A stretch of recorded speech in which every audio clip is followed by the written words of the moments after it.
queridos alunos, tudo bem com vocês? Sejam bem-vindos a mais uma aula de História aqui com o professor Jairton. Aula de História para os alunos de 8º ano A, na Escola Manuel Rodrigues Pinto. Então, o assunto da aula de hoje a gente vai trabalhar sobre os Estados Unidos no século XIX, das páginas 128 até a 138 do livro didático. Então vamos dar início à nossa aula de hoje.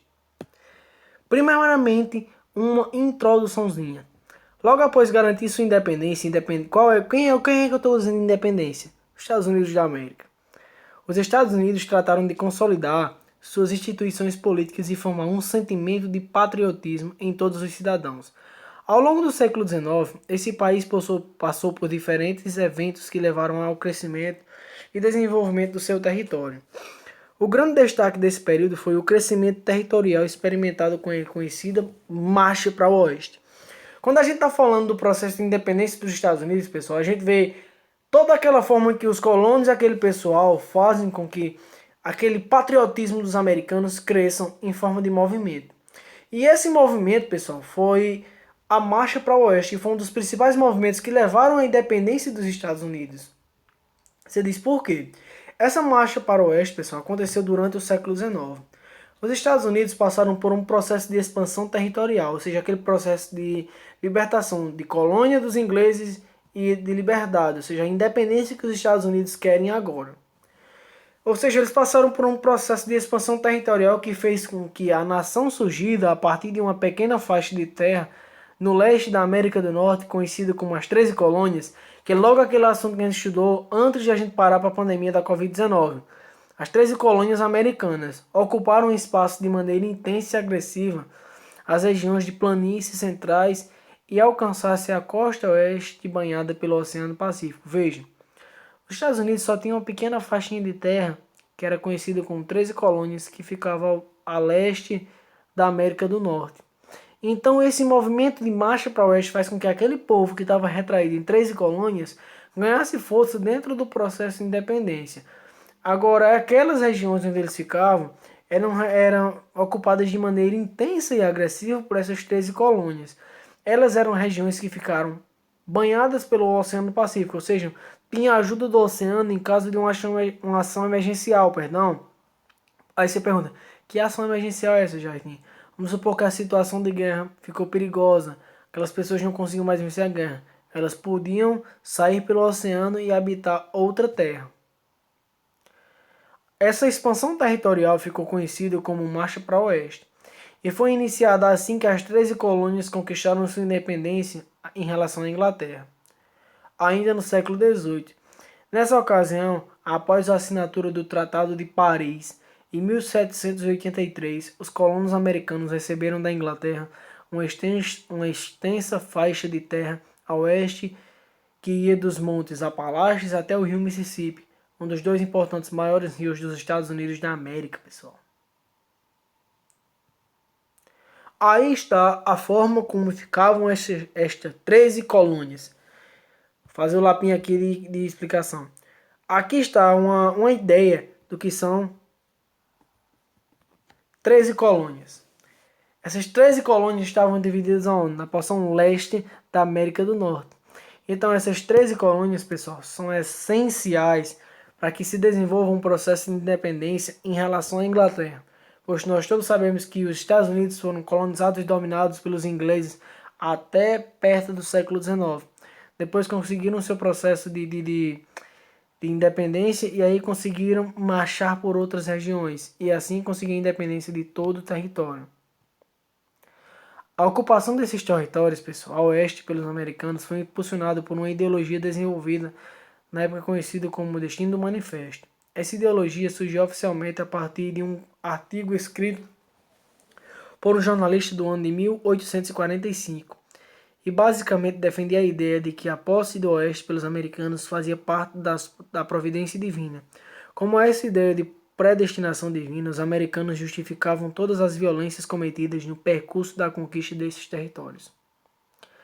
Durante essa expansão territorial, o governo americano incentivou os cidadãos a mudarem e instalarem-se no Oeste, a partir da Lei de Povoamento. Essa lei foi decretada em 1862. Vendia lotes de terra no Oeste a preços irrisórios para cidadãos interessados, desde que se comprometessem a morar naquela terra por 5 anos.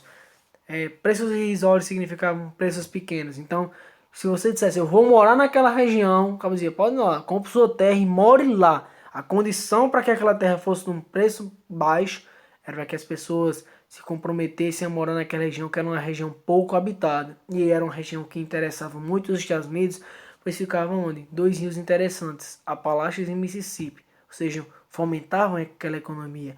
Você morar perto de um rio, você pode ajudar o quê? A agricultura, você pode ajudar a economia, você tem forma de sobrevivência, por exemplo, tem peixe, as pessoas podem pescar e sobreviver.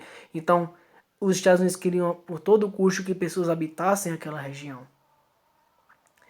Aí, você pergunta em casa, professor, quer dizer que eles conseguiram a independência e foi tudo tranquilo, tudo na paz, tudo sossegado? Aconteceu a Guerra de Secessão. Durante o século XIX ainda, ou século XIX conturbado para os Estados Unidos.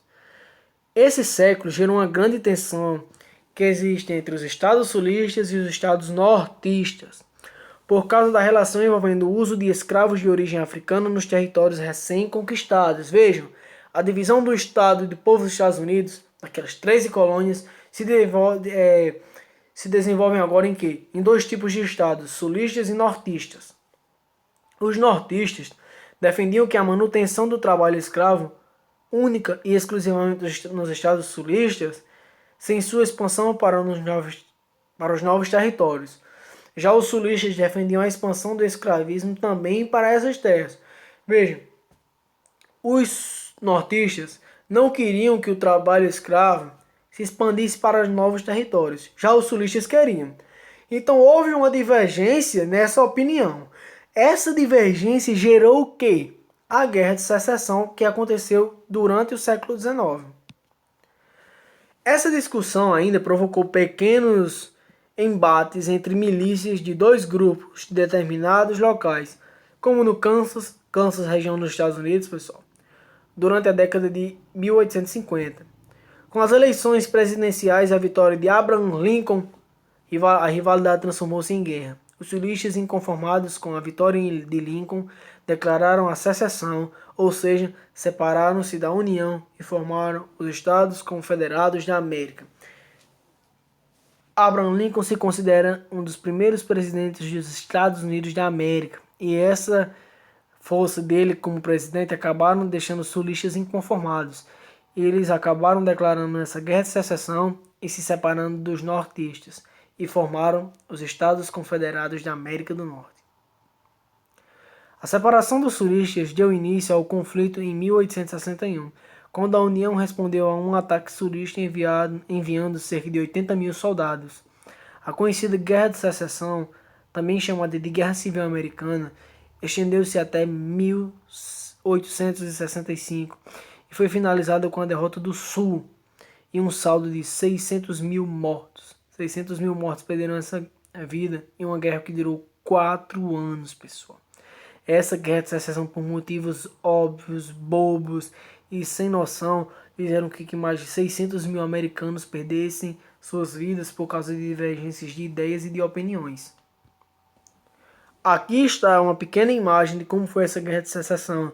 Ela é uma imagem que nos leva a pensar em como esses povos durante 4 anos se mataram sem uma conversa razoável. Não conversaram, não se resolveram e acabaram levando a guerra de secessão.